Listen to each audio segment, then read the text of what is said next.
Muchos creemos que el viaje de Dante en la Divina Comedia termina en el infierno. Pero esto no es así. En la novela se nos indica que Dante también atraviesa por los círculos del purgatorio y del cielo.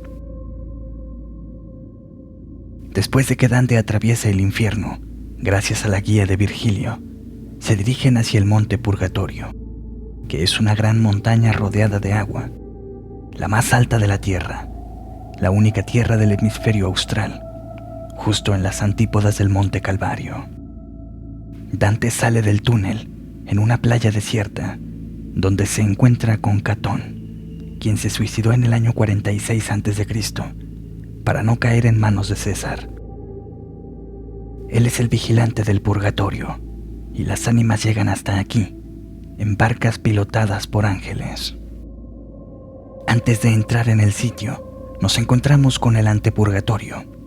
Aquí, muchas almas deben esperar un tiempo antes de poder entrar en el purgatorio mismo, para así poder iniciar su penitencia.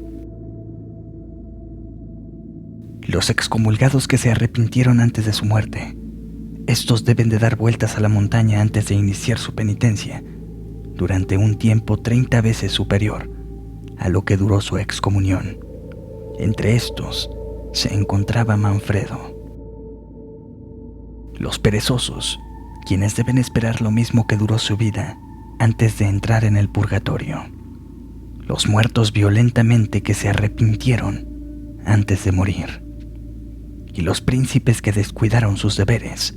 Entre ellos se encuentran Rodolfo de Austria, Felipe III de Francia, Enrique I de Navarra, Pedro III de Aragón y Enrique III de Inglaterra.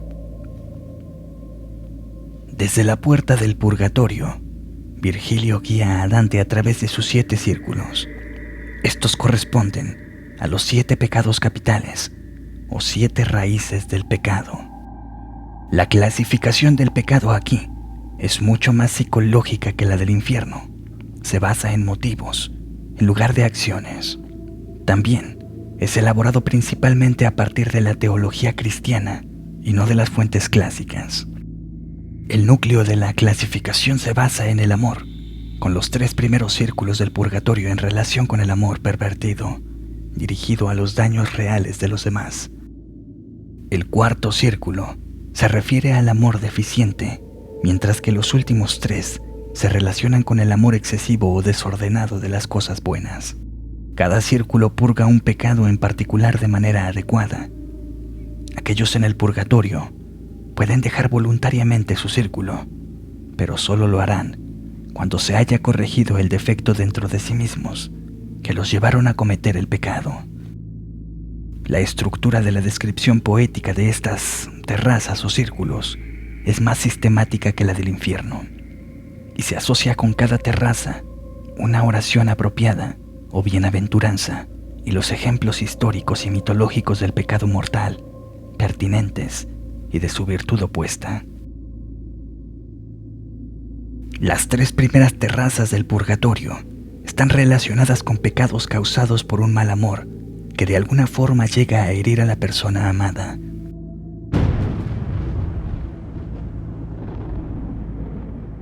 El primero de estos es el orgullo. En la terraza hay almas orgullosas purgando sus culpas. Dante y Virgilio ven hermosas esculturas expresando humildad, la virtud opuesta. El primer ejemplo es la Anunciación de la Virgen María, donde ella responde al ángel Gabriel con las palabras: «He aquí la esclava del Señor». Luego de haber sido introducidos en la humildad, Dante y Virgilio conocen las almas de los orgullosos, quienes han sido doblados por el peso de enormes piedras en sus espaldas. Mientras ellos caminan por este círculo, pueden llegar a ver y analizar los ejemplos de humildad en las esculturas.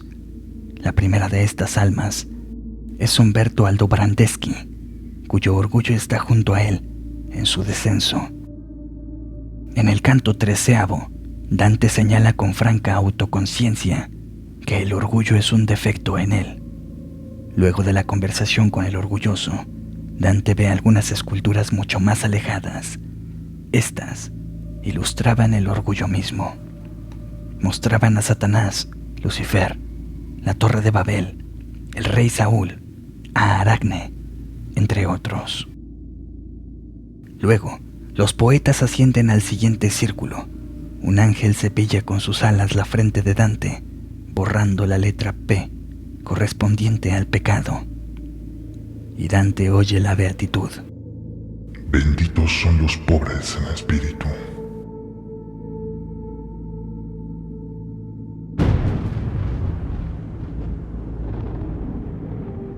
El segundo círculo, la envidia, era el pecado que mira con deseo y repudio la fortuna y riquezas de otros, tomando cualquier oportunidad para quitarles o privarles de su felicidad. Al entrar al círculo, Dante y Virgilio en un primer momento oyen voces contando historias acerca de la generosidad, la virtud opuesta. Aquí, tal como en los otros, hay un episodio de la Virgen María. Además, hay una historia clásica, la amistad de Orestes y Pílades, y Jesús predicando amar a tus enemigos. Las almas de los envidiosos vestían túnicas grises de penitencia y tenían sus ojos cosidos, recordando la forma en cómo los cetreros cosían los ojos de sus halcones para lograr entrenarlos. Así, se les hacía más necesario poder oír que poder ver. Las almas de los envidiosos, incluyendo a Guido del Duca, quien les hablaba amargamente sobre los principios éticos de las personas que vivían a lo largo del río Arno. Las voces en el aire también incluyen ejemplos de envidia. Un ejemplo bíblico es el de Caín, mencionado aquí no por su acto de fratricidio, sino por los celos que lo llevaron a cometerlo. A medida que van saliendo de la terraza, la deslumbrante luz emitida por el ángel de este círculo hace que Dante revele un poco de su conocimiento científico, pues observa que el ángulo de la incidencia de la luz es igual al ángulo de reflexión, tal como la teoría y los experimentos habían demostrado.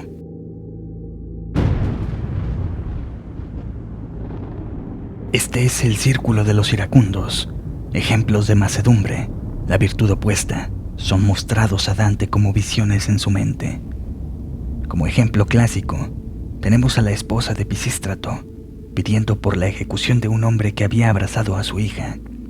A esto, Pisístrato había respondido: ¿qué debiéramos hacer a alguien que nos hiere, si alguien que nos ama aprende de nuestra condena?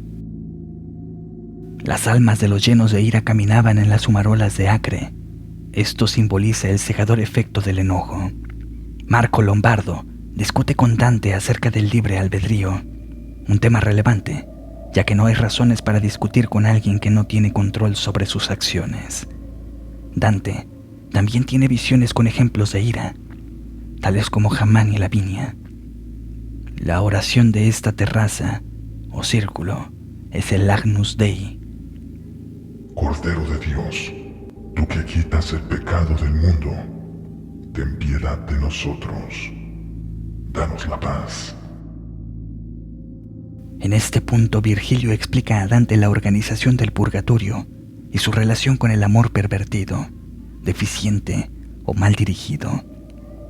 Los círculos que habían recorrido hasta el momento habían borrado la soberbia, la envidia y la ira. Todos ellos, amores mal direccionados.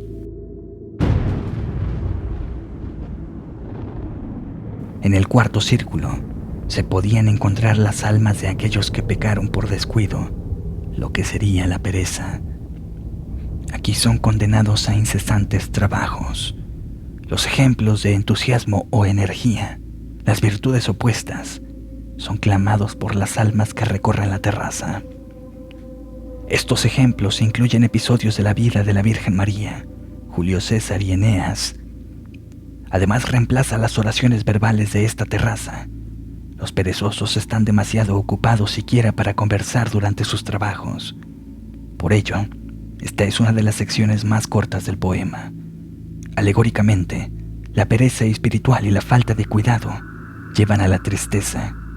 La buenaventuranza de esta terraza es: benditos sean los que sufren, pues serán reconfortados.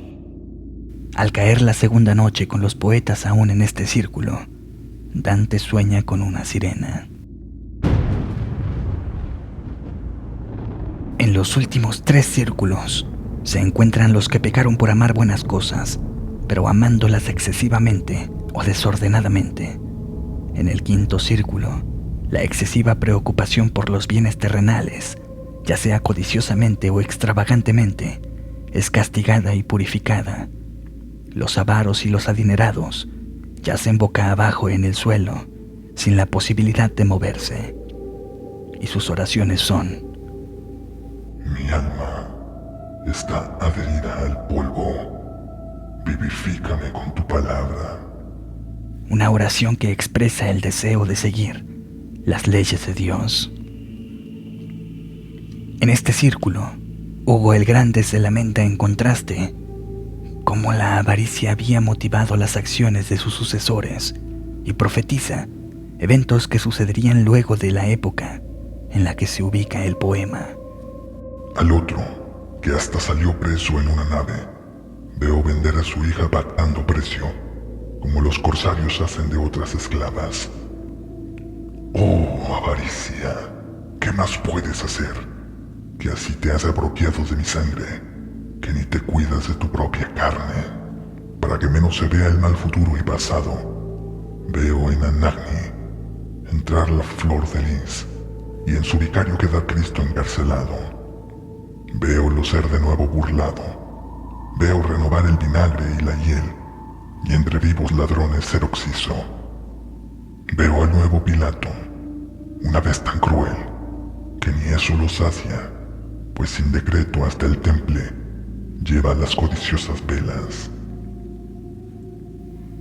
Entre estos eventos se incluyen cómo Carlos II de Nápoles dio a su hija en matrimonio a un anciano de mala fama, y cómo Felipe IV de Francia arrestó al Papa Bonifacio VIII en 1303. Dante también comenta acerca de la destrucción de la Orden de los Templarios.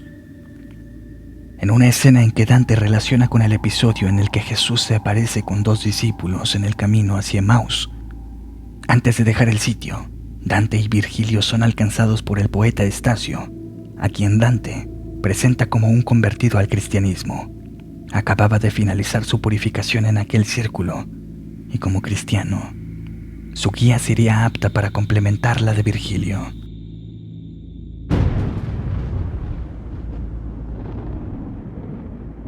La 6ª terraza purifica a los glotones y en general a todos aquellos que, a pesar de estar satisfechos, insistían al comer, beber y saciar su cuerpo. En una evocadora escena del castigo de Tántalo, los glotones mueren de hambre entre árboles llenos de frutos que nunca estarán a su alcance. En este círculo los ejemplos son dados por voces que se escuchan entre los árboles. Juan el Bautista, quien vivía de langostas y miel, es un ejemplo de las virtudes opuestas, templanza o moderación, mientras que un ejemplo clásico de gula es cuando los centauros ebrios se enfrentan a los lápitas.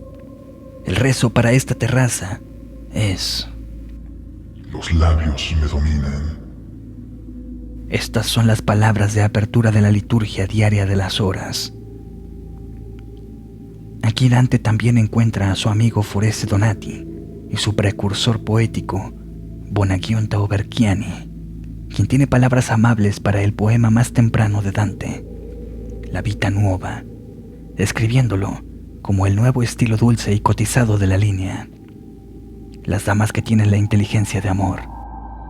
Subiendo a la 7ª terraza, Dante se pregunta cómo es posible para las almas incorpóreas tener el aspecto descarnado de las almas, siendo privadas de la comida aquí. En explicación, Statius habla de la naturaleza del alma y su relación al cuerpo.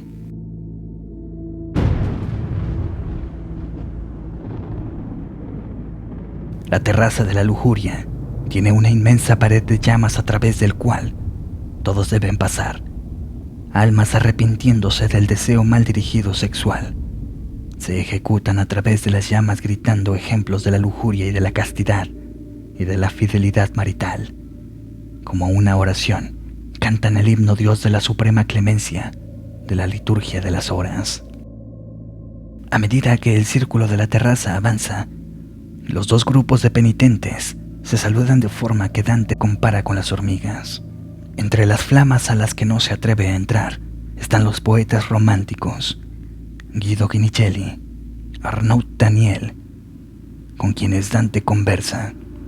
Le recuerdan a Dante que a Beatriz puede encontrarla al otro lado del paraíso terrenal. Finalmente Virgilio persuade a Dante para que pase entre las llamas. En los escalones del paraíso terrenal, la noche cae por tercera vez y Dante sueña con Lía y Raquel, quienes simbolizan la vida cristiana activa y no monástica, y también la vida cristiana de contemplación, ambas muy importantes. En la cima del monte Purgatorio se encuentra el paraíso terrenal, o el jardín del Edén. Alegóricamente representa la inocencia que existía antes de que Adán y Eva perdieran la gracia de Dios, el estado que el ascenso de Dante al purgatorio ha estado recuperando. Aquí, Dante conoce a Matilda, una mujer cuya identidad literal y alegórica es seguramente el problema más tentador de la comedia. De todas maneras, Matilda repara a Dante para su encuentro con Beatriz, la mujer a la que Dante dedicó sus anteriores poesías, la mujer a cuyo pedido Virgilio fue ordenado traer a Dante en su viaje, y la mujer que simboliza el camino a Dios. Con Matilda, Dante es testigo de una procesión que forma una alegoría dentro de la alegoría. Tiene un estilo muy diferente del purgatorio como un todo, donde los personajes están caminando símbolos en lugar de personas reales. La apariencia de Beatriz y una dramática escena de la reconciliación entre ella y Dante, en el que ella reprocha su pecado, ayuda a cubrir la desesperación de Virgilio, que como símbolo de filosofía y humanidad no cristiana, no puede ayudarle más en su acercamiento a Dios. E incluso, toda nuestra antigua madre perdida no era suficiente para mantener a mis mejillas, a pesar de la lava de rocío, el oscurecimiento de nuevo con lágrimas. Dante pasa por el río Lethe, que le borra la memoria de sus anteriores pecados, y ve una alegoría de la historia bíblica y de la iglesia, en la que el carruaje representa a esta última. Esta alegoría incluye una denuncia de los papados corruptos y sus vínculos con la monarquía francesa. Finalmente, Dante bebe del río Eunoe, recuperando la memoria y preparándose para su ascenso al paraíso. Al igual que en las otras dos partes de la Divina Comedia, el purgatorio acaba con la palabra estrellas. Hemos llegado al final de este video. Si el video te gustó, no olvides dejarme un like, sobre todo para saber si quisieras que realizáramos un nuevo video hablando de los círculos del cielo. Así que no te olvides de dejarme un like, un comentario y suscribirte.